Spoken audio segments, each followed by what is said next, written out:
Wait. Before we start, just want to make sure we're clear here. While this podcast talks about sobriety, mental health, and addiction, it is not meant to replace professional medical advice. Welcome to Sisters in Sobriety. I'm Kathleen. And I'm Sonia. And we're ex-sisters-in-law, brought together in marriage and bonded through our sobriety journey. Join us as we talk sobriety, addiction, and everything in between. You're in for quite a ride. And our Substack is buzzing with amazing content, from creative mocktail recipes to insightful courses and reflective exercises. There is something for everyone. Don't miss out. It's a great way to add some extra joy and depth to your journey. Check it out. Welcome to Sisters in Sobriety. Today we are sitting down with Dr. Judson Brewer, addiction psychiatrist, neuroscientist, and New York Times bestselling author of Unwinding Anxiety. Dr. Brewer is the Director of Research and Innovation at Brown University's Mindfulness Center, where he and his team study how habits form in the brain and how we can actually rewire the loops that keep us stuck. He introduced us to the idea of anxiety as a habit loop, meaning worry becomes a learned behavior, and developed practical tools rooted in mindfulness and neuroscience to break free from craving cycles, whether that craving is for alcohol, nicotine, food, distraction, or certainty. Welcome, Dr. Brewer. Thanks for having me. Thanks for being here. So let's get into it. So how did you first get interested in the brain and behavior change and why humans do what they do? Well, it was my own suffering. So I had pretty bad anxiety in college. Didn't even know that it was anxiety because I was so divorced from my own body.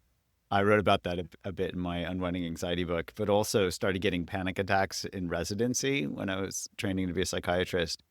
And I got interested in learning about this from my own meditation practice, where I realized that I had no idea how my mind worked. I went to a good medical school in residency, but really did not get that foundational training in, like, here's how the mind works. And so when I started practicing as a psychiatrist, was really struggling to help my patients that this won't be a surprise to a lot of people, but the medications weren't cutting it for a lot of people. Mm-hmm. For example, with anxiety, it's only about 1 in 5 people that shows a significant reduction in symptoms. So I was basically playing the medication lottery. Didn't know which one of the next 5 patients that I saw was going to win and what to do with the other 4. So I joke, I was getting anxious about how to treat my patients with anxiety. And at the time, my lab, I was at Yale at the time, was studying habit change and started to see how, both in my clinical practice, a lot of my patients were talking about the same addictive habit loops. I was working at the VA hospital, working with a lot of patients with anxiety and a lot of patients with a lot of different addictions. I was working in the addiction clinic and started to see an overlap, and started doing research on smoking cessation, and then that translated to the findings that we were getting there. Like, for example, we did a study where we got 5 times the quit rates of gold standard treatment for smoking. And so, and this was using mindfulness training. And so that was translating into eating, and we were getting good results there. And then we started to see how, something that I had never learned in residency had been suggested back in the 1980s by a psychologist named Thomas Borkovic, that anxiety could be driven in the same way. And so, it was a big aha moment for me, seeing that, like, I know something about habits and how they work in the brain and how we can develop treatments for them, but I never thought to apply that to anxiety. And so it started just translating from one to the next, and also circling back, because we see a lot of comorbidity with anxiety and addiction, for example. So I had a grad student who's now a postdoc with me, Dr. Bill Nardi, who did a lot of really great work in kind of bridging those siloed gaps between anxiety and addiction. So just that's kind of how it's evolved over the last several decades. Can I ask you about yourself when you were in residency and you were starting to have panic attacks? Did you already have a mindfulness practice then, or did you start adopting it as you started learning more, or how did that come about? Yeah, that's a great question. I started meditating my first day of medical school. Yeah. Really? Yeah. So the full story there is that I had been engaged to my college sweetheart. We were probably not meant to be together. So we broke up, and I, kind of lost my best friend, and she wasn't particularly happy with me for that. And, understandably. And so I was really stressed out at the beginning of medical school, and somehow this John Kabat-Zinn book lands in my lap, and, it was a new chapter in my life, starting medical school. And so I decided, well, here's a good time to start. So this is back in the mid 90s. So I started meditating my first day of medical school and never looked back. Was it Full Catastrophe Living Indeed it by was, yeah. John Kabat-Zinn? And there were these things Mhm. called cassette tapes. I don't know if you... Oh, yes. Oh, I Yeah. remember that. I remember that. Yeah, so I Yeah. listened to his cassette tapes that came with the book. And I joked with him because I ended up working at the mindfulness center that he founded a while later, that I would fall asleep listening to these meditations for a while, being a sleep-deprived medical student. But then, stopped falling asleep and started really benefiting from these practices. I grew up with that book on my father's bookshelf. And so I started leafing through that when I was about 10 years old. Nerd. Didn't It's a I tome. That thing is thick. know, but that's I get that book. Yeah. Wow. Precocious 10-year-old. I love it. I didn't start practicing though until much later, but I was like, what is this? Full Catastrophe Living. But I'm jealous, Dr. Brewer, because when I started dental school, I started drinking, not, mindfulness or meditating. And so that was my way of dealing with stress. Mhm. So you said you were drawn to understanding why people get stuck in repeating these same behaviors. So what other early experiences shaped that curiosity for you? Well, I think I was always been a curious kid. I'd always take my toys apart to see how they worked. And I learned that's harder to put them back together than it is to take them apart. But also, that kind of translated into in college. I loved chemistry for some reason, just these molecules of life. I was really fascinated by how these things, these chemicals contributed to thoughts. And, we don't even go to the consciousness thing, which is still fascinating to me, felt experience. How does that work? And with my patients, just looking at how they were just stuck in these repetitive cycles, it was just always fascinated by how we kind of back ourselves into a corner. It's not like, and I don't want to say it's our fault, because I think there are all these social determinants of health that are critically important, but they also create the conditions for us to get stuck in repetitive cycles of thinking, for example. And then on top of that, we blame ourselves for having those thought patterns when they're not our fault. Yeah. And so a lot of this then spirals into shame and guilt and all of this, which then gets self-medicated. If we want to go down the addiction angle, it gets self-medicated, which then feeds back and makes everything worse. That is a fascinating, it could be seen as a morass or a mess, but to me, like, that's a puzzle to be solved. I love it. Well, I mean, for those of you who are new to your work, can you explain a little bit about the habit loop in plain language and where craving fits inside of it? I remember I had said to you before we started, I did your program, Eat Right Now. And I remember there was this graphic of this like snake, like with this habit loop. And that stays in my mind. But can you explain what the habit loop is in plain language? Sure. So this is the most evolutionarily conserved learning process known in science. Full stop, right? So sea slugs, which only have 20,000 neurons, form memories the same way as humans through this process, which is described as reinforcement learning. And so that snake represents where two flavors. One is positive reinforcement, meaning if we do something that feels pleasant, our brain's going to learn to do it again if it's reproducible. And if we do something that avoids something that's unpleasant, our brain's going to learn to do that as well, because it's more pleasant to avoid the unpleasant, if that makes sense. And those are the positive and negative reinforcement loops that form. Now, it makes sense, take addiction. If somebody has a drink, for example, and for them, their genetics, because it's interesting if you look at the genetic aspects of things, not everybody reacts to alcohol the same way, as an example. Yeah. But for people that have a certain genetic predisposition, they might get a buzz and that feels good, or it might relieve some. So there's the positive reinforcement. For somebody else, they might drink and it helps decrease that social, if they're socially anxious, and it might decrease that social anxiety, whereas it's often described as the social lubricant, right? Alcohol being that social lubricant. So those are just examples using alcohol where we can get both positive and negative reinforcement with that.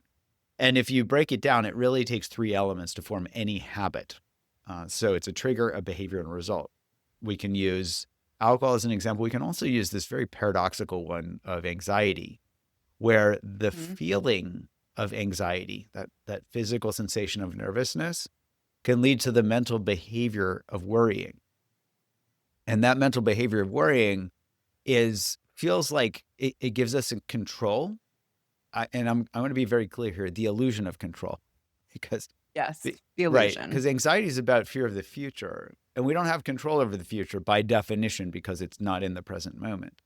Yet that illusion of like, oh, I'm solving a problem or I'm at least doing something by worrying about it feels better than wallowing in that very unpleasant feeling of anxiety. Anxiety is this evolutionary bottleneck between, fear, which helps us learn in the present moment because something dangerous is happening and we can learn not to do that again. And also planning, which is based on the future, but it's about setting up a plan, which also is helpful. If you mush those together, you get fear and future. Fear of the future equals anxiety. And that just leads us down this evolutionary bottleneck where we get stuck thinking that worrying's helping, but in fact, it's actually driving more anxiety. So there's an example of negative reinforcement that is based on a false promise that it's going to help us. And I've seen a lot of patients be very attached to their worry and their anxiety just because they've been so used to it. They feel like this is who they are or somehow it helps until they really start unpacking it. And just to give you an example, we did a randomized controlled trial where we trained people in mindfulness using the app-based mindfulness training. And we got a 67% reduction in anxiety relative to only 14% in people with usual clinical care when we specifically taught them about that as a habit loop and how to unwind it. So, this isn't just, it sounds nice. The theory is solid because we see both efficacy, in clinical trials. We've done several randomized controlled trials now, but we also see mechanism. We can see that mindfulness specifically leads to an increase in the ability to be with our emotions. Think of it as distress tolerance, which reduces the worry, which then has direct effects on anxiety.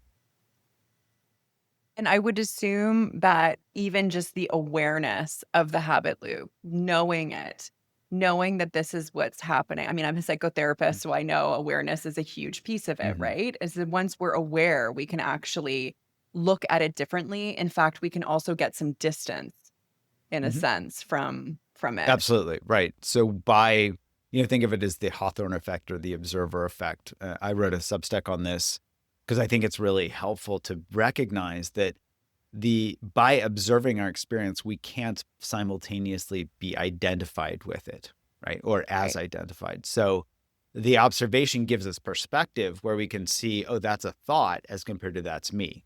Tons of patients who feel like they come to me and say, I'm anxious. And I say, well, what's it like to feel like, that identification, I am anxious versus I'm a person who experiences anxiety. Very different, just even in that framing and that recognition.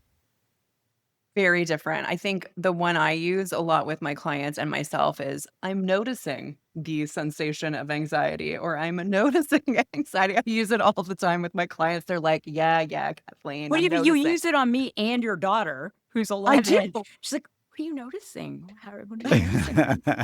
I love it. And it's like, Kathleen, stop therapizing me. I can't help it sometimes. So you often talk about reward value, like how the brain learns what feels good or bad. Why do we keep returning to habits that we know hurt us long term?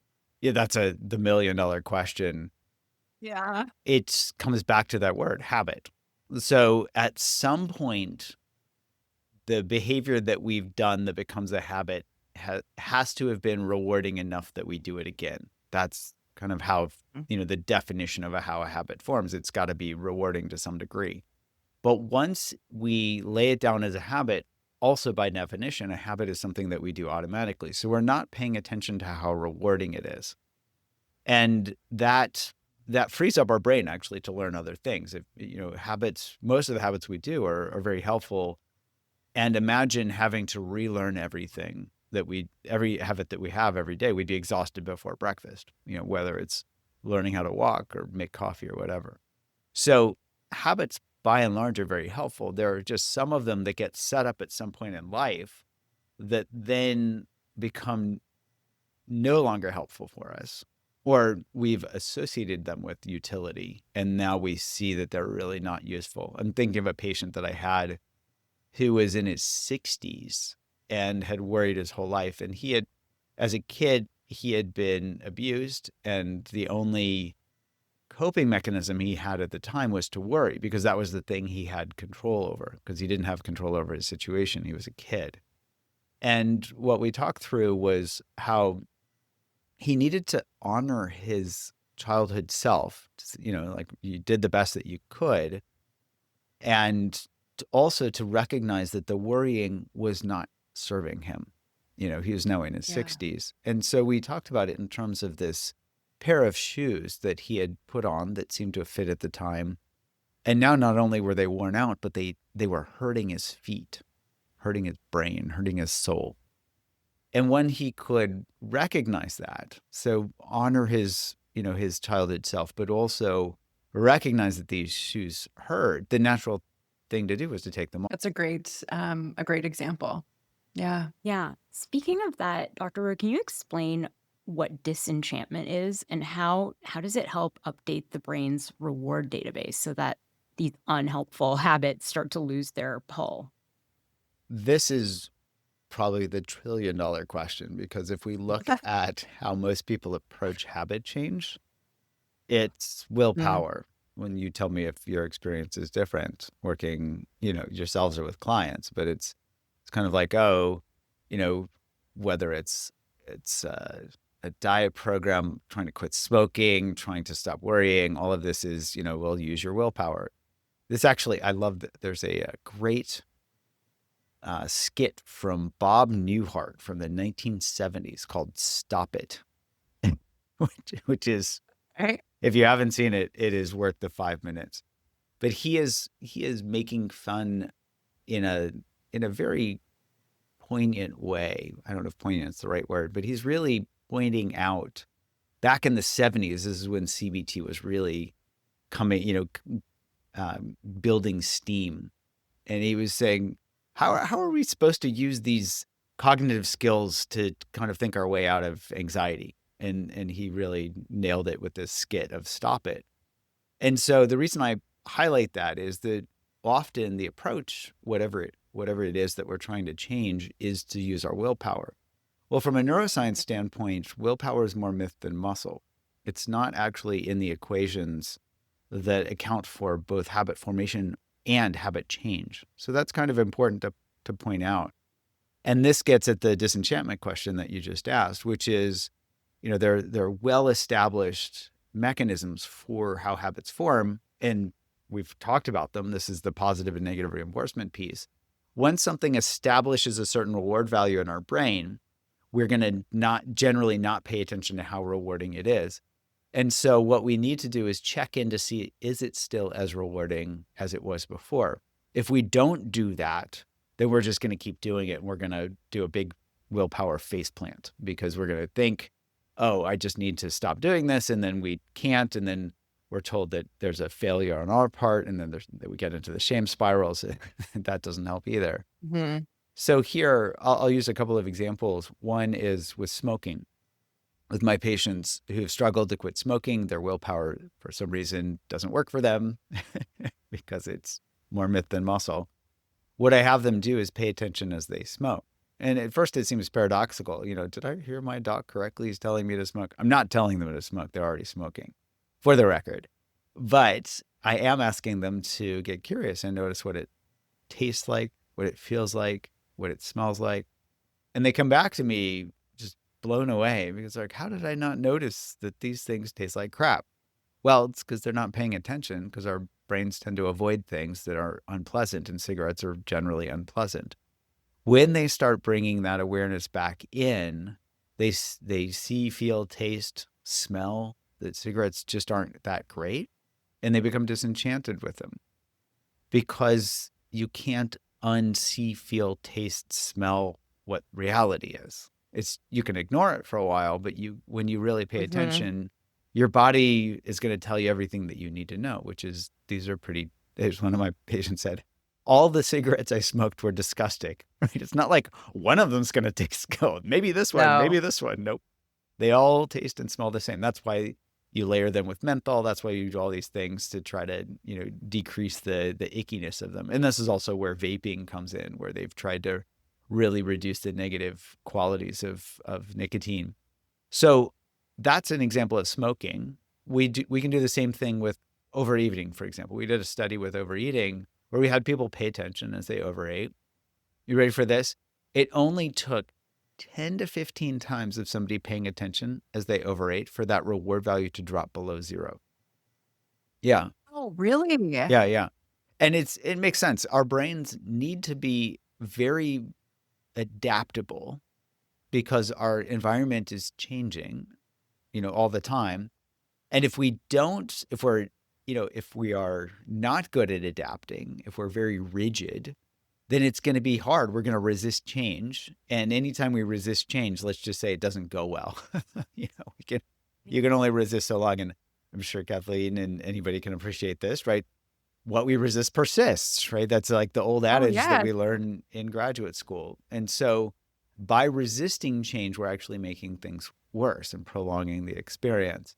So here, you know, I when people pay attention, their body's going to tell them, ugh, it doesn't feel good when I stuff myself, right? We feel they're all the things that people describe, and none of them are pleasant. It's just that we Mhm. tend to ignore the experience and then we repeat it because it's a habit. So that's my long answer to your short question around what disenchantment is and how important it is. This is really the critical aspect for any type of behavior change. If we don't become disenchanted, and let me back up, if we don't pay attention to the actual results of an experience, we don't become disenchanted with it and we can't change it. Like all of the research supports that in our studies and other people's studies. And people can look at this for themselves because if they, there's going to be something in the back of their brain saying, "Oh no, it wasn't that bad," and trying to convince them to do it again. And it's only when we have gone down that road so many times that we really see, oh, this really isn't doing it for me, that we become disenchanted. This is where, all these sayings in addiction treatment, like people hitting rock bottom, all these phrases come from that specific aspect and how critical it is.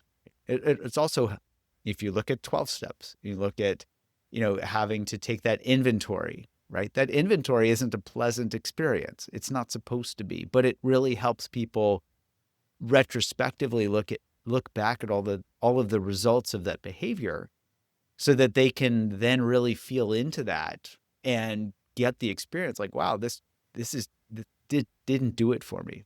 I'll give one more example. I had a patient who came to me when she was about 50 and had been drinking since her 20s, had very severe anxiety. As she described it, she used to pre-party to go to the grocery store. That's how bad her social anxiety was. And her her drinking was pretty severe. And she was getting some very negative results with her teenage kids. All this stuff that happens, embarrassment and all this. And so what I had her start exploring was, what was it like the morning that she woke up after having a bender versus morning when she woke up sober.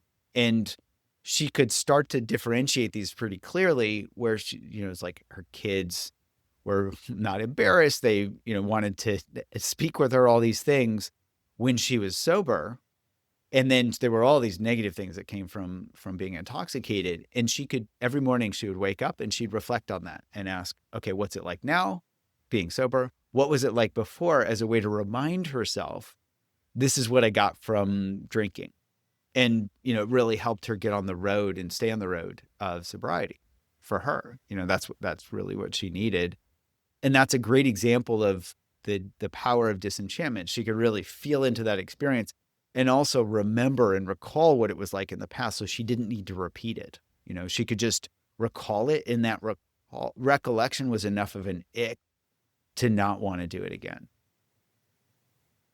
And so is that what you're describing, that loop and that interruption of the loop with disenchantment, is that the same for all substances, including food, and also for process-based addictions like online behavior, sex, gambling? And Kathleen and I talk about this a lot because she struggles with sugar, and we'll walk into a cafe and I'll be like, "Oh my God, that croissant looks amazing." And she's like, "Did you just really say that?" And I'm like, "You know what? You're right." Is it the same as if Kathleen says to me, "Oh, this glass of red wine is amazing. Too bad you can't have any." So are those things equivalent? Are food, alcohol, sex, gambling, is this all part of the same loop? It is, in short. And we have a nonprofit called Mind Shift Recovery that has a free app for anybody that struggling with any, and I mention this because is for people struggling with any of these things. We specifically are highlighting the commonalities with, and it's funny you mentioned these: gambling, sex, food, Mhm. anxiety, you know, and other substances, and digital addiction as well. So the process is the same. And it also highlights how, you know, extreme examples like cigarettes, like there's nothing healthy about a cigarette, right? So we can see how that's a pretty straightforward addiction to break free of. But we all have to eat to survive, right? And it's not to say that we should try to ban ourselves from using our phones, because that's just impractical. Let's put it that way. You know, me trying to navigate the streets of Boston without a smartphone, good luck. You're like, where was Judd? Well, he went into Boston without his phone, and we've never seen him since. You know, like it's nuts there. So this is where we get to explore what I think of as the pleasure plateau, where, you know, let's use food as an example. When we're really hungry and we eat a type of food, it's going to taste different than when we're not hungry. And we can actually pay attention as we eat with each bite and ask ourselves, is this more pleasurable, the same, or less pleasurable than the last bite? And we can do this in real time. Anybody can do this. All they need to do is be hungry and find a type of food that is not disgusting, right? Don't take the food that you hate. You know, it's like, I'm gonna try this with Vegemite, or, you know, Marmite or something. You know, it's like some people really don't like that type of food. So here's where we can really be exploring this with any experience, whether it's food, whether it's social media. I have patients explore this. You know, if they're stuck on the doom scroll, they can ask themselves, well, okay, what do I get? You know, if I've had a hard day, I just need a 5-minute break. I'm going to go look at Mhm. pictures of, you know, videos of puppies on Instagram. There's nothing wrong. And I have to say, cute puppies and kittens, there's a lot of right there. You know, like Yeah. I love the kitten videos on Instagram. But if we're doing that as a way to avoid life, you know, and we're scrolling for 15 minutes, then 30 minutes, then 2 hours, and we're going to that every time we have something that's unpleasant, now we've learned to avoid life rather than lean into it. And so we can go on the pleasure plateau there and ask, okay, when is this helpful as a 5-minute just reset for my brain? Because kittens are a great reset for the Mhm. brain. Versus when am I Mhm. doing this as an avoidance strategy when it's not so helpful for me? And then apply Right. that to sex, apply that to gambling. I'm not sure that gambling is ever helpful, but gambling is probably more in the smoking category, you know, in terms of how much money people actually make long term, you know, negative. That's the point of the gambling, you know, the gambling industry, is that it makes a lot of money and people lose a lot of money. But if you look at food, if you look at sex, you know, if you look at a lot of experiences that we have, social media, it's not that they're inherently bad. It's just how we get sucked into them. It's really interesting. And so kind of want to switch a little bit to talking about mindfulness. And so, is that what you're describing? Is that mindfulness as an effective way to interrupt habit loops? And what's happening neurologically when we get curious instead of reactive? Yeah. Yeah. So mindfulness can mean a lot of different things to a lot of people. So let's use the kind of the core elements just to make sure I don't want anybody to Mhm. be confused by this. So what does mindfulness encompass? Typically it's an attitude of curiosity and a present moment awareness. So, and we can even just distill that down to curiosity. So when someone is curious, and let's use an example, let's use social media. When somebody is noticing that they're stressed out, there's the trigger, their behavior is to go on social media and scroll, they can get curious about that and ask, oh, what do I get from scrolling on social media? What do I get from scrolling for 5 minutes when I just need a brain reset? Could just be fine, no problem. What do I get when I go there to avoid my experience all the time, right? And they can start to see that it's not very rewarding. So that curiosity comes in to help people really be with their direct experience. And then it can help us step out of these loops. So when we're feeling anxious, for example, if anxiety is what drives us to go on social media and scroll, we can compare what it feels like, let's say, to worry or to doom scroll or to do some type of avoidance strategy versus just getting curious about what that anxiety feels like itself. And I'm guessing a Mhm. lot of people, a lot of um, well, Kathleen, to see if this is how you practice in your psychotherapy practice, a lot of good psychotherapists will help people learn to lean into their direct experience and develop that distress tolerance so they can be with it. Now, that is one of the best skills that anybody can learn, full stop, is being with uncomfortable experiences, both emotionally, whether it's an unpleasant thought, unpleasant body sensation, etc.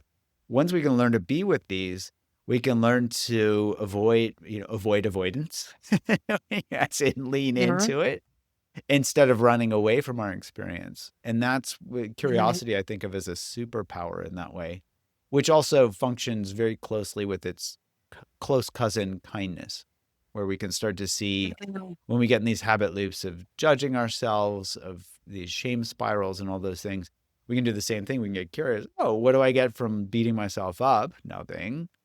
And what do I get from bringing some kindness in? Oh, that feels much better than judging myself. And it also helps keep my brain online so I can learn to step out of that shame spiral. Yeah, I do teach it that way and with my clients, like, in terms of the first thing that you mentioned of, like, how can we increase our tolerance? Can you walk us through your three-step, like, curiosity method for unwinding anxiety, and how can we apply it to other addictions? I'd be happy to. So the first step is just mapping out the habit loop. What's the trigger? What's the behavior? What's the Yeah. result? And that I would say we can even simplify that to just recognizing what the behavior is. Often people get stuck in looking for the triggers because they want to avoid them.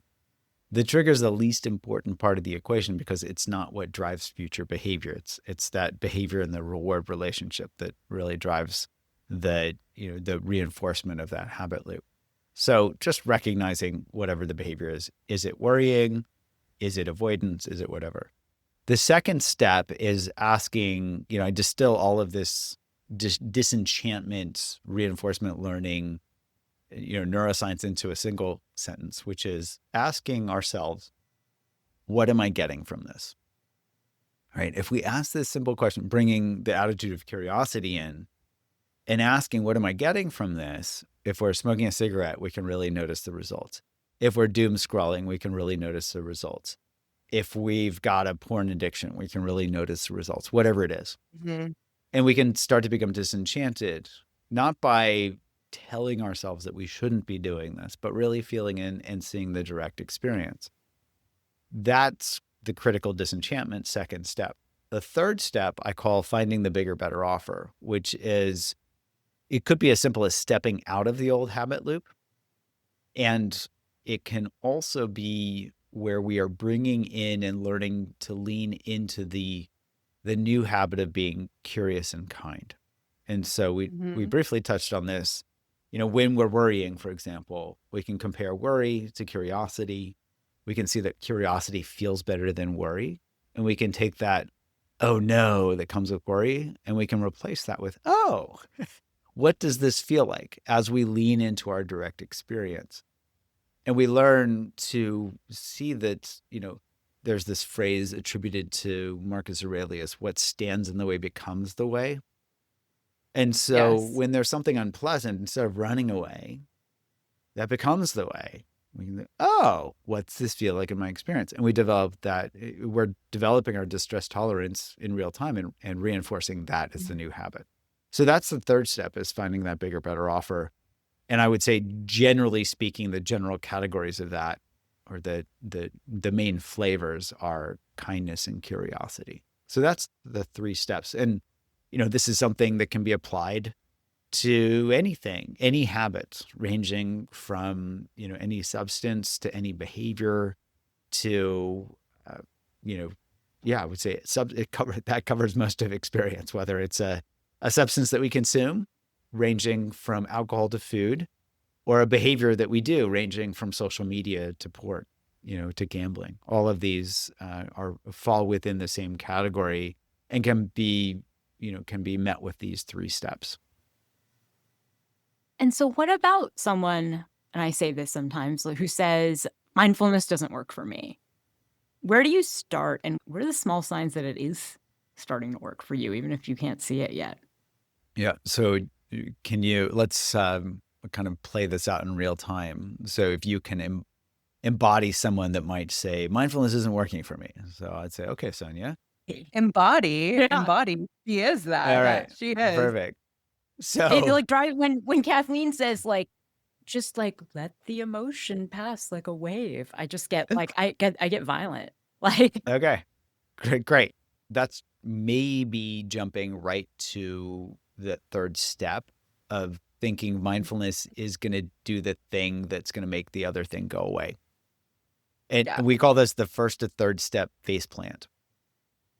So if somebody says to me, so Sonia's saying to me, oh, mindfulness isn't working for me, I would start with asking you, Sonia, how disenchanted you are with that old behavior. And I would start by bringing that curiosity right to the experience and asking that question. What am I getting from doing X? So if you were to embody that, what would you say? Like, mine is like real. Like, this is like an oh, active Kathleen like, can addiction. we just do me, because I'm actually have- like, I have we're doing Kathleen. I'm in recovery from other addictions, which I've been able to work through no problem. But the food, sugar addiction, Mhm. haven't been able to get through it. Okay. So let's say, just to play this out, let's use the hypothetical where you say, Judd, mindfulness isn't working for me. Okay. Yeah. So then I would ask, okay, with food addiction, just walk me through, do you stress eat? Do you eat at certain times of days? Like, where is it problematic? Yeah, I stress eat. I eat out of boredom. I eat. I will. Yeah, it's really stress eating and out of boredom. Okay. So let's Yeah. take the stress eating. Let's bring some curiosity in here. And if you look at the stress eating and ask the question, what am I getting from this? How would you answer that question? Well, I notice that I'm getting a comfort from it in Mhm. the moment Mhm. somehow. It feels like comfort. I also have ADHD, so I do think I get a bit of a dopamine hit from it. Okay. Maybe. I don't know. And yeah, I'd say comfort and uh for both, for boredom and emotional eating. Okay. So why don't you do that more? Why don't I eat it more? Yeah. I mean, it sounds like you're getting Mm. comfort and some dopamine hit. Why not just do that all the time? Yeah, because at a certain point, I feel extremely gross. I think that it's bad for me. It ruins my sleep. It gives me anxiety. Mhm. Um, it's not, I'm scared I'm gonna get diabetes one day if I keep doing this. Okay. The list goes on. I have a long one. Okay. And so net, would you say, when you ask, what do I get from this? Is that negative list Longer than the positive list? 100%. Okay. There's 2 things on my positive list. It tastes good in the first few bites Mhm. and comfort. Okay. So if you recall that list and you think about, like, imagine that you have the opportunity to stress eat right now, how excited are Yeah. you to go and do it again? Not really, actually. Okay. I'm feel actually sick to my stomach Great. thinking about it. That is perfect. Not that I want you to feel sick to your stomach, but that recollection highlights how you've developed your disenchantment database. You've built that database and you can go to that database anytime you want. It's there, it's available. And so here's an opportunity. So that's that second step, right? And I would say, sounds like Mhm. because you're able to be aware enough retrospectively, you can say, okay, mindfulness is working there because you're able to notice the cause and effect relationship. Now you Mhm. can apply that in the third step, which, and this is where I think of it as meeting our needs rather than feeding our wants. And so if it was stress eating, how much did the eating actually solve the stress besides that temporary distraction? Not at all. It actually brings me more discomfort. Yeah. Okay. So if you were to really care for yourself, how would you meet that need to deal with the stress? I think that right now, if I needed comfort and I was stressed, I would, like, cozy up in a warm blanket and watch some holiday movie. Gilmore Okay. Girls. No, not Gilmore Girls. Yeah. Like Notting Hill or something like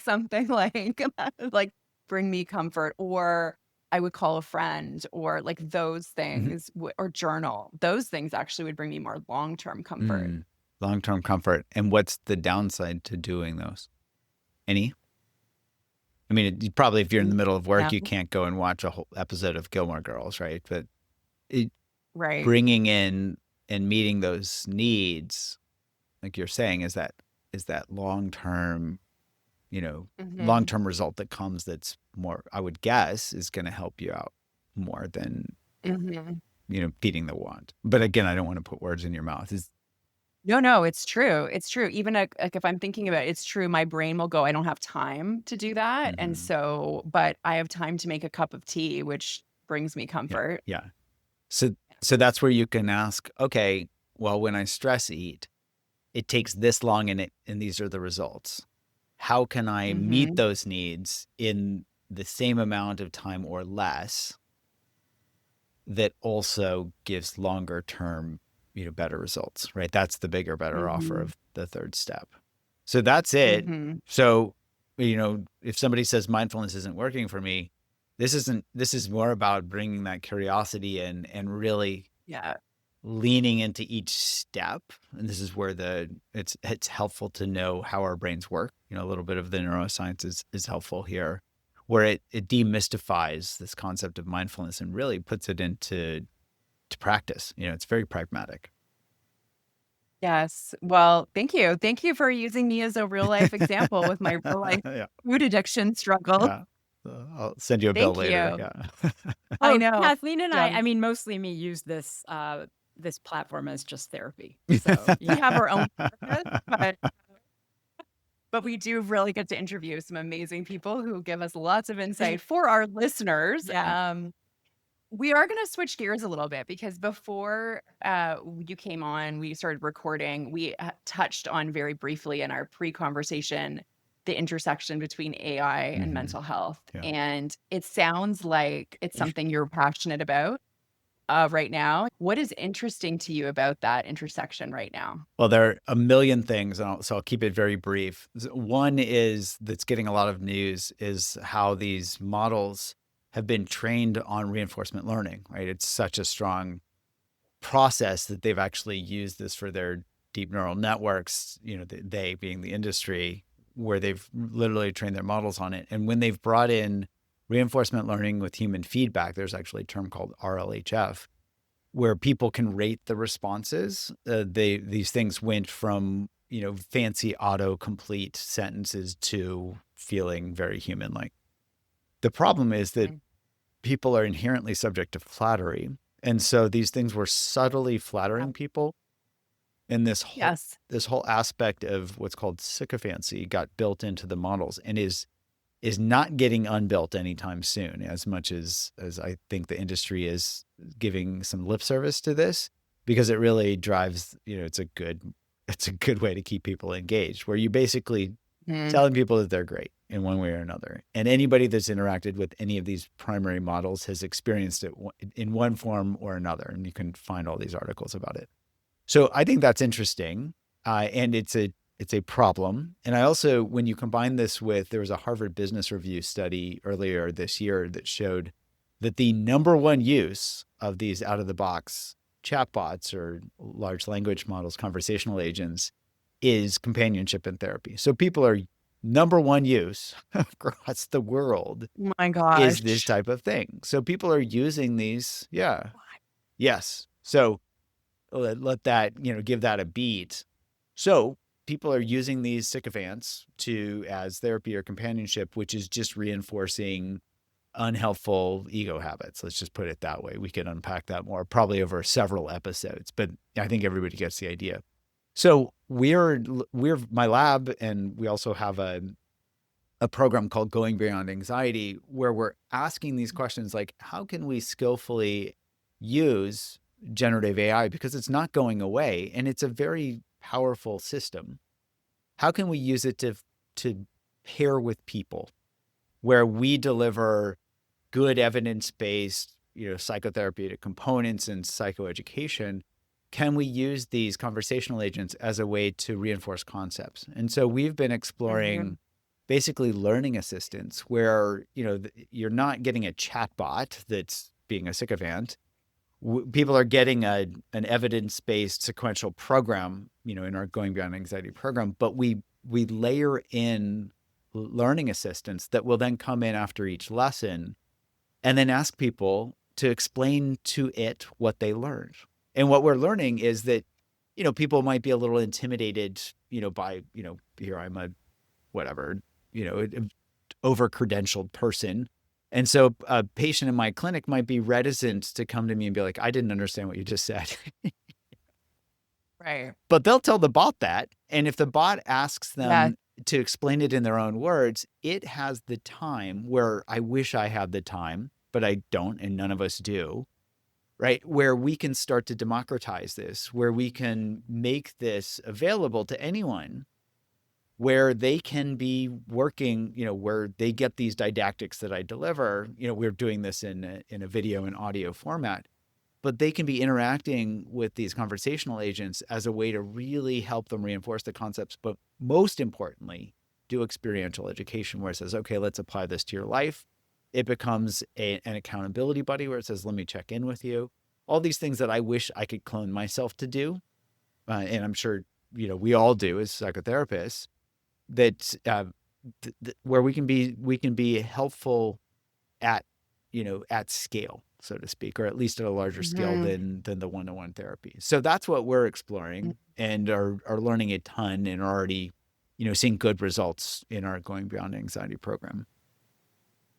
It's scary for me as a therapist, I have to say, more and more I'm seeing clients come in to my practice saying, "Oh, well, I just talked to ChatGPT about this." And I'm like, "Oh my gosh." And I'm a relationship therapist. Mm, So that's also one of the nuances that I have fear about, because people are literally asking for advice on their relationships, which can be so nuanced, right? yes. From AI. Yes. Yeah. So remember, this thing is trained on the entirety of the internet, which is largely Reddit threads, for the English Right. spoken language. Right. And so, it's not to say that these things are terrible. It's just that that's not the first place I would start. Now, if somebody doesn't have access to you, or can't, they've got Mhm. it, they're running into a Mhm. struggle, and they're not going to see you for another week, I can see why somebody would lean to the internet, because it's like, here's an instant Mhm. answer, and it might feel good enough to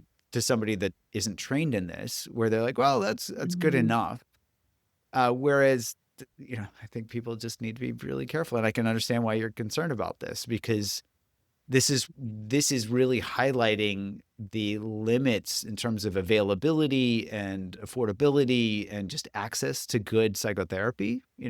Kathleen, there's as you know, there's a bell curve of quality of psychotherapists and even availability and all of that. So this is where we all can lean in and ask, is there a different way? So one, I'm sure it's where the good work that you're doing is really hard to replicate, I think, with the internet.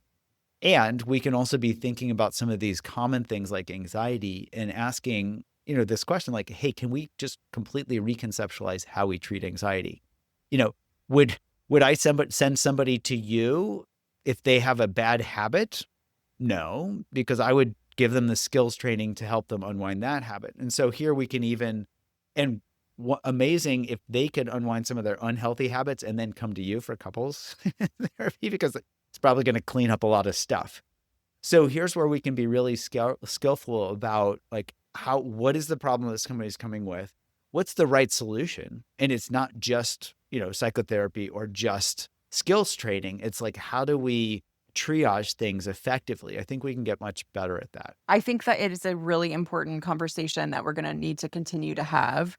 And I guess for our listeners, I would do a shout out and say, just be aware, be curious. Like, don't be taking things at face value saying, okay, we're going to go to chat. Yes, it can be a tool. I use it in my practice. But are you leaning on it for full companionship?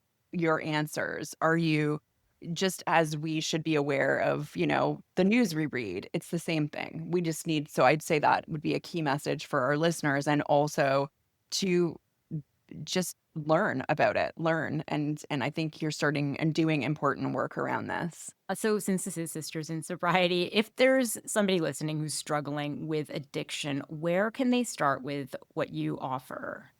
I know you have your recovery network, and so where should they start?